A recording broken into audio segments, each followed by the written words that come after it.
Hoje nós temos você e o doutor, estamos recebendo o nosso médico de família, doutor Antônio Sprois. Seja bem-vindo, como sempre, dia, doutor. César. Obrigado. Prazer ter você conosco. Igualmente. O tema do dia é a bipolaridade, que atinge 140 milhões de pessoas no mundo. E uma delas é o Leonardo, um adolescente que demorou 10 anos para descobrir que era bipolar. 10 anos.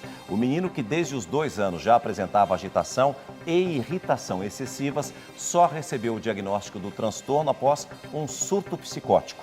Você vai saber como ele conseguiu lidar com os sintomas e ter uma vida controlada agora, na reportagem da Ana Paula Neves.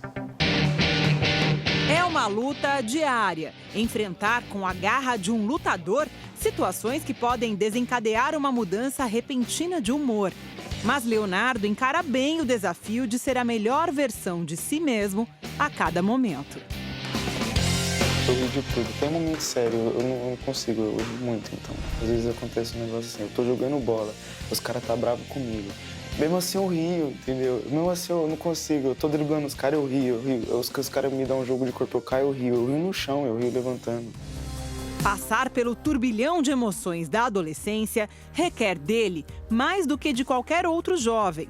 Leonardo tem transtorno bipolar, uma condição mental que altera demais o comportamento de repente. Entendeu? Só que eu fico o dia inteiro triste, entendeu? Fico assim, de cabeça baixa, mó triste, não rio. Tem dia também que eu tô nervoso, eu saio pra rua e encaro todo mundo, eu xingo meus amigos.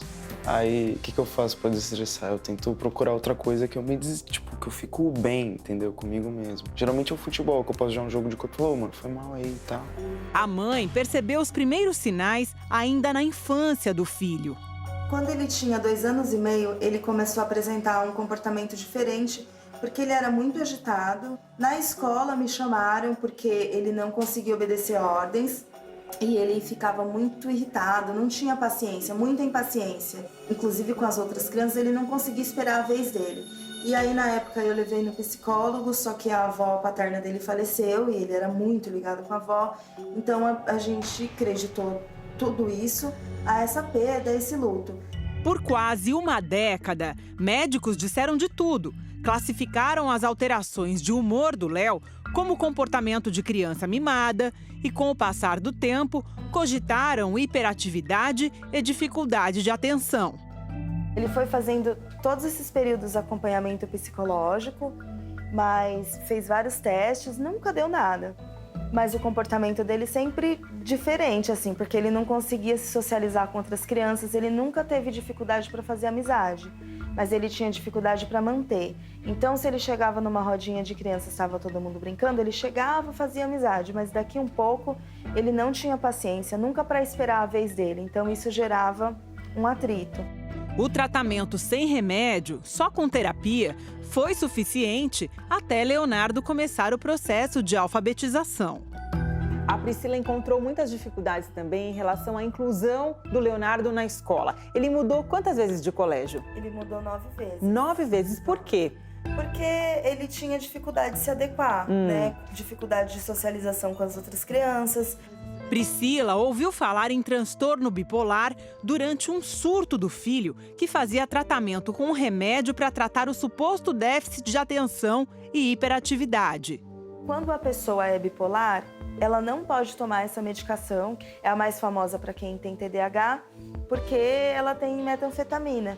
E aí a pessoa bipolar, se ela tem esse contato com droga, ela acaba entrando numa fase de mania, que é a fase que ela fica numa euforia, se sentindo a melhor pessoa do mundo, alegre, divertida, e isso faz com que ela entre num surto psicótico. Ele começou a falar, mãe, eu tô vendo bicho no meu corpo, porque você não tá entendendo o que tá acontecendo. E assim, muito sério, você não tá entendendo o que tá acontecendo porque as formigas se juntaram com as moscas e elas querem dominar o mundo e eles estão enganando todo mundo, inclusive você que não tá acreditando que isso tá acontecendo. E ele falando na maior seriedade. Aí eu marquei o psiquiatra, fui no dia seguinte, que era um período mais curto, e já desesperada, né? Porque não sabia se era surto medicamentoso, o que estava acontecendo. Aí o psiquiatra explicou, falou, ó, se acalma, ele é bipolar. Leonardo leva uma vida normal. toma remédio para controlar o humor, fica longe de alimentos estimulantes para não entrar em estado de euforia. A atividade física também é fundamental para manter o equilíbrio. O médico pediu para que ele fizesse alguma atividade física. Aí ele já fez futebol, natação, só que foi com a luta, com o Muay Thai, que ele se identificou mais. E ele treina 3 vezes por semana, então é bem importante, assim, para ele se manter calmo, tranquilo. Ele é um ótimo aluno, nunca repetiu de ano, tira boas notas e ainda exercita o cérebro diariamente com essa atividade desenvolvida para pessoas que tratam o transtorno bipolar. A gente faz um treinamento com contas, né, de matemática e também memorização de palavras, leitura.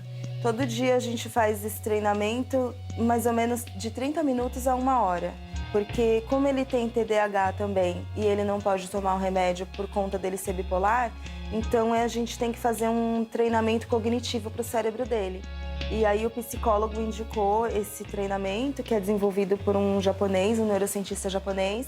Então todo dia a gente faz. São 60 dias o treinamento, mas a gente faz 60 dias, depois a gente volta e vai fazendo, porque é uma ginástica, né, pro cérebro dele. Como o transtorno bipolar não tem cura, o controle deve ser feito a vida toda. Leonardo tem essa consciência e fala sobre o assunto abertamente, inclusive com amigos. Vira e mexe, um pergunta o que ele tem. Ouça a resposta do garoto. Eu tenho polaridade, todo mundo sabe polaridade da doença. Então eu costumo falar que eu tenho convulsão, que aí ninguém me dá bebida, entendeu? Porque se eu falar que eu tenho convulsão, ninguém não me oferece, ninguém fica insistindo. Na academia, enquanto luta, ele libera as emoções mais fortes que poderiam deixá-lo triste demais ou empolgadíssimo. Além de você, extravasar sua raiva, você ainda aprende a controlar ela, entendeu? A ser mais calmo e tal. Estima-se que 140 milhões de pessoas no mundo todo tenham bipolaridade, segundo a Organização Mundial da Saúde. Aqui no Brasil, um levantamento do IBGE aponta que 4% da população sofram do transtorno mental. Leonardo segue sem nenhuma crise há 2 anos, desde o diagnóstico correto.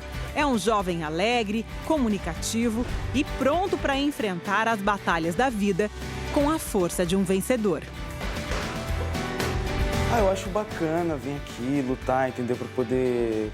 Porque eu quero me tornar lutador, entendeu? Professor e tal, igual ele.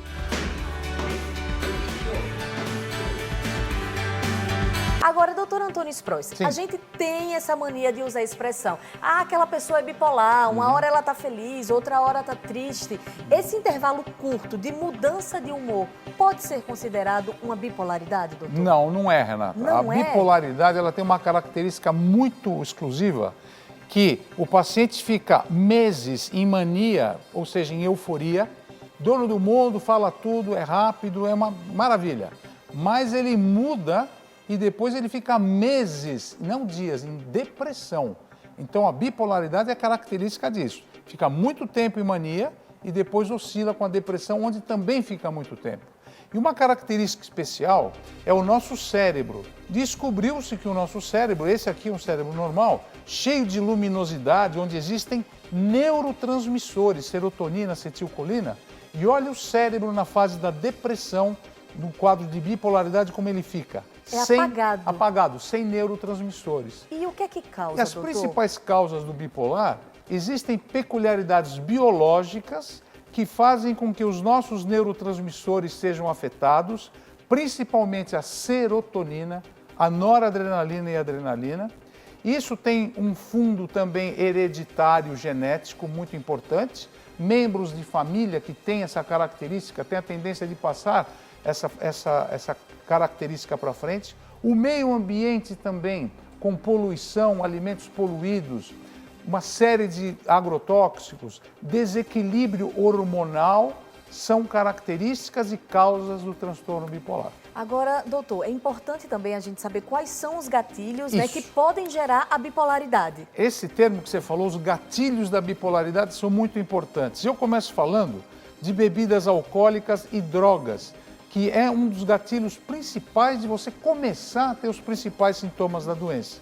Além disso, privação do sono, porque você fica cansado cronicamente, parada ou diminuição dos medicamentos, principalmente na fase de mania, quando você está ótimo, você para de tomar remédio. A pessoa se dá alta, né? Aí a Tem doença essa volta mania. muito rápido porque você parou de se tratar.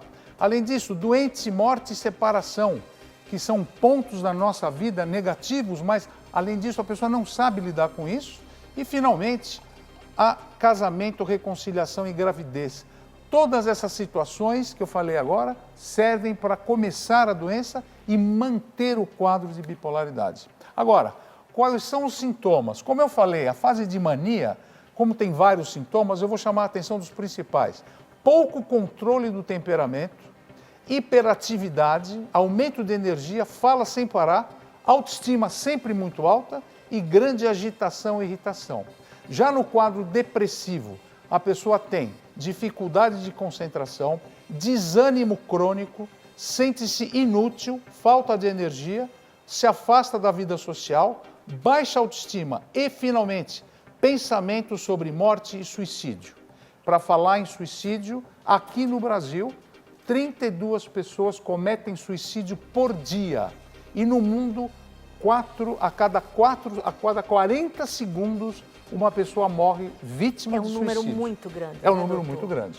E agora, para a gente falar sobre o tratamento, que é muito importante, o tratamento não só é remédio, que são usados antipsicóticos, antidepressivos, estabilizador do humor, mas também terapia cognitivo-comportamental, psicoterapia.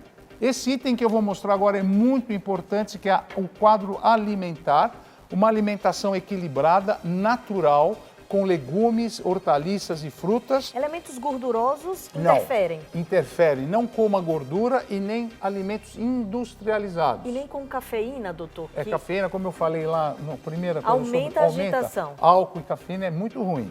Lembra, atividade física é fundamental porque aumenta as serotoninas, como o Leonardo está fazendo, que vai O todo dia. jiu-jitsu, isso Parabéns, sempre Leonardo. bem. É isso, aumenta a serotonina, aumenta os neurotransmissores. E, finalmente, o apoio familiar. Esse apoio familiar é um núcleo fundamental no tratamento dessa patologia, porque todos vocês vão trocar informações. Não fiquem só na mídia, não fiquem só procurando informação. Troquem entre vocês amor, carinho, dedicação. Aumenta muito a autoestima e melhora o quadro da doença. A família é muito importante, Muito importante. Nesse quadro. Os sintomas que o doutor falou aqui são essenciais. Uhum. Prestem atenção mesmo a esse quadro. Não é frescura, Não é uma criança mimada. Pode ter um problema muito sério por trás e que precisa o quanto antes ser cuidado. Isso aí. Então, depois do programa, doutor Antônio Sprois, muito obrigada. É um prazer estar com Vai vocês. estar, gente, lá no Instagram do Vou Hoje estar em lá. Dia. Faz a tua pergunta utilizando a hashtag Hoje em Dia, porque é um assunto que interessa a muita gente, não é verdade. isso? É. E vai lá, porque como a gente sempre diz, né, César Filho, a consulta é de graça, hein? 0800, é só fazer sua pergunta que o doutor Antônio Sprois vai Vai lá. responder. Obrigada, Obrigado. viu?